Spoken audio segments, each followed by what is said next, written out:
নারীদের হৃদয় কিন্তু খুব কোমল, নারীদেরকে আপনি সহজে খুশি করতে পারবেন, খুব সহজে। বিশ্বনবী তাদেরকে বলেছেন রিফকাম বিল কাওয়ারিদ, নারীদের সাথে কোমল আচরণ করো। নারীদের সাথে কঠিন হলে ওনারা রেগে যাবে, আর নরম হলে গলে যাবে। সুবহানাল্লাহ পড়ে। এজন্য কোমল আচরণ করবেন, নারীদের সাথে ভালো আচরণ করবেন। বিশ্বনবী বলতেন আমি নারীদের পিতা, আমার কোনো ছেলেকে আল্লাহ দুনিয়াতে বাঁচিয়ে রাখে নাই, এজন্য খবরদার নারীদের সাথে খারাপ আচরণ করো না। ওই ব্যক্তি আল্লাহর কাছে সেরা যে তার বউয়ের কাছে সেরা, ঠিক কি না? বিশ্বনবী বলতেন আমি আমার সব বিবিদের কাছে সেরা।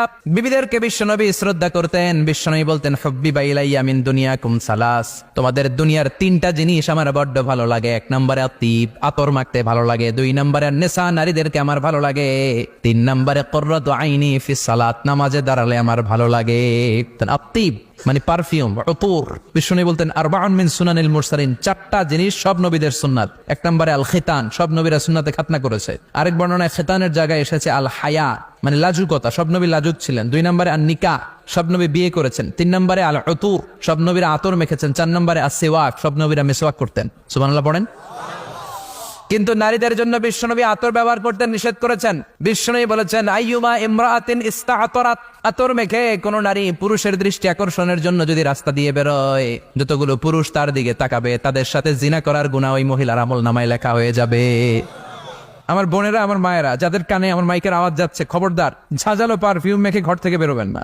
আপনি পারফিউম দিতে চান, রাতের বেলা বেডরুমে স্বামীর কাছে যাওয়ার আগে পারফিউম মেখে যান। অথবা ডিওডোরেন্ট যদি মাখতে চান, আপনার আর্ম পিটে এটা একেবারে জামার ভেতরে মাখবেন, যাতে বোরকার বাইরে এই গন্ধ না ছড়ায়। যতগুলো মানুষ গন্ধ পাবে তাদের সাথে জিনার গুনাহ আপনার হয়ে যাবে। খবরদার নিজেকে সেভ করেন। এ হেজাব আপনার অহংকার, হেজাব আপনার আভিজাত্যের প্রতীক, এ হেজাব আপনার অধিকার। চিল্লায় বলেন ঠিক কিনা? নারীবাদী যারা করে, নারী আন্দোলনের কথা যারা বলে, নারী অধিকারের কথা যারা বলে, এরা নারীদেরকে ঠকায়। এরা নারীকে বানিয়েছে বিজ্ঞাপনের ভোগের পণ্য। এরা নারীদেরকে উলঙ্গ আর অশ্লীল ভাবে সিনেমার পর্দায় তুলে ধরেছে। নারীদেরকে সম্মান দিয়েছে তো ইসলাম, যখন নারীদের কোনো সম্মান ছিল না।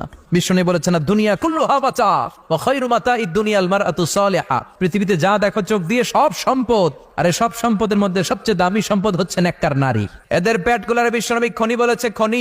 এই নারীদেরকে যদি কোরআন পড়ান, ইসলাম পড়ান, এই নারীদেরকে যদি হাদিস শিখান, হেজাব দিয়ে তাদের সিকিউরিটি যদি নিশ্চিত করেন, এই পেট থেকে বড় বড় আল্লাহর ওলি বের হবে, হাফেজে কোরআন বের হবে, মুফাসসিরে কোরআন বের হবে। আর এই নারীদেরকে জি বাংলা স্টার জলসা যদি দেখতে দেন, হেজাব যদি না পড়ান, ইসলাম যদি না শিখান, ওই পেট থেকেই বড় বড় ডাকাত বেরোবে, টেন্ডারবাজ, চাঁদাবাজ, সুদখোর, ঘুষখোর, এগুলো বেরোবে। পেটগুলা খনি। এই খনির কি কাজে লাগাবেন? The choice is years, the decision is years. সিদ্ধান্ত আপনার। আপনার একটা শক্ত সিদ্ধান্ত আপনার ফ্যামিলিটারে জান্নাতি বানাতে পারে, আর আপনার একটা দুর্বল সিদ্ধান্ত আপনাদের সবাইরে জাহান্নামের অতল গহ্বরে তলিয়ে দিতে পারে। জান্নাতীরা মৌজ মাস্তি, আনন্দ, উৎসব, উল্লাসে ফেটে পড়বে। আল্লাহ বলবে কোরআন হাদিসে যা যা বলেছিলাম পেয়েছিস নাকি সব? জান্নাতীরা বলবে সব পাই টু পাই পেয়েছি। কোরআন আর হাদিসে আলেমদের মুখ থেকে জান্নাতের যত বর্ণনা শুনেছ সব পেয়েছো কিনা? কয় সব পাইছি। একজন কয় একটা পাই নাই। কি পাস নাই? কয় আমনারে পাই নাই। কয় আমারেও পাবি, ধৈর্য ধর। উজুহু ইয়াউমা ইদিন নাদিরা ইলা রাব্বিহা নাদিরা। আল্লাহু আকবার। আল্লাহ বিশাল একটা অধিবেশন ডাকবেন জান্নাতের ভেতর। বিশ্বনবী বলেন বুখারীর বর্ণনা, ইন্নাকুম সাতারাউনা রাব্বাকুম আয়ানান কামা তারাউনা হাদাল কমার। পূর্ণিমার চাঁদের রাতে চাঁদটারে যত সুন্দর জলজলে দেখতে পাও, দুই চোখ দিয়ে আল্লাহরে তেমনি দেখতে পাবা। বিশাল এক অধিবেশন ডাকবে আল্লাহ। ওই অধিবেশনে লক্ষাধিক নবীরা বসবে। আগে সবার সামনের সিংহাসনে বসবে বিশ্বনবী, কামলিওয়ালা নবী, সবার সামনে সিংহাসনে, তার পেছনে সব নবীরা। এরপর আল্লাহর ওয়ালিরা, সোহাদারা, সালিহিনরা, সিদ্দিকিনরা, আল্লাহর প্রিয় বান্দারা, কোটি কোটি জান্নাতীরা বিশাল কনফারেন্স রুমের মধ্যে বসবে। আর আল্লাহ তাআলা তার নূরের পর্দার ভেতর থেকে নিজের নূরের তাজাল্লি দেখাবেন। আমরা বলে থাকি 70,000 নূরের পর্দা, এটা মাশহুরুন বাইনা আলসিনাতিন নাস, মানুষের মুখে মুখে প্রসিদ্ধ। এটা সহিহ হাদিসে নাই। বলা হয় 70,000, আল্লাহই ভালো জানে কয় হাজার। হাজার হাজার নূরের পর্দার পেছন থেকে আল্লাহ আওয়াজ করে বলবেন রেডি হ, এখনই আমার গোপন বিষয় তোমাদেরকে দেখাবো। আজীবন নিজেকে আমি গোপন রেখেছি, আজ জান্নাতীদের কাছে আমি আল্লাহ নিজেকে প্রকাশ করে দেব। এখন প্রকাশ করবো, রেডি হও। বিশ্বনবী সহ লক্ষ নবীরা, মুমিনরা অ্যালার্ট, সবাই রেডি। আল্লাহ তাআলা এই রহস্যকে ভেদ করে ওনার নূরের সৌন্দর্য প্রকাশ করে দিবেন। লম্বা সময়ের জন্য না, 1 সেকেন্ডে ভাগ করলে 1000 ভাগ করলে 1 মাইক্রোসেকেন্ড, 1 মাইক্রোসেকেন্ডে 1000 কোটি বার ভাগ করলে হয় 1 ন্যানোসেকেন্ড। 1 সেকেন্ডের অনেক কম। একটা নূরের ঝলক জান্নাতীদের সামনে প্রকাশ করেই আবার নাই, এক ঝলক দেখি আবার নাই।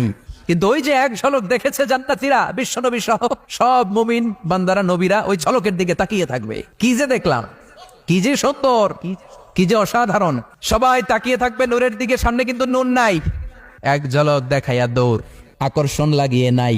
সুবহানাল্লাহ কোন, একটা ঝলক দেখিয়ে তিনি নাই, কিন্তু লক্ষ লক্ষ কোটি কোটি বছর মানুষ ওই ঝলকের দিকে এমনি পাগলের মতো তাকিয়ে থাকবে। সবার আগে হুঁশ ফিরবে বিশ্ব নবীর, তারপরে নবীদের, সলিহিনদের। এবার জান্নাতের হুর আর গেলমানরা এসে ডাকবে, আল্লাহর নূর দেখলেই কি চলবে নাকি? আমাদের হক আছে, আমাদেরকেও সময় দেন, জান্নাতের সব নাজ নেয়ামত ভোগ করেন। সুবহানাল্লাহ। এভাবে আল্লাহ তাআলা নিজের অপ্রকাশ্য নূরকে সেদিন প্রকাশ করে দিবে জান্নাতীদের কাছে। ওই জান্নাতে আমরা যেতে চাই কি চাই না? সবাই চান? পিছনের ভাইরা একটু কম কম চান। আমরা সবাই জান্নাতে যেতে চাই কি চাই না? আল্লাহ জান্নাতুল ফেরদাউসে, এখানে যেমনি আমরা বসেছি, ফেরদাউসেও যেন আমরা একত্রিত হতে পারি, তৌফিক দাও। আরো জোরে পড়েন আমিন। এজন্য বিশ্বনবী আল্লাহর কাছে দোয়া করছেন, আল্লাহ, আল্লাহুম্মা ইন্না নাসআলুকাল জান্নাতা ওয়া নাউযু বিকা মিনান নার। ও আল্লাহ, আপনার কাছে আমরা জান্নাত চাই, জাহান্নাম থেকে পানাহ চাই। কারণ জাহান্নামের কষ্ট আমরা সহ্য করতে পারবো না, আমরা জাহান্নামে যেতে চাই না।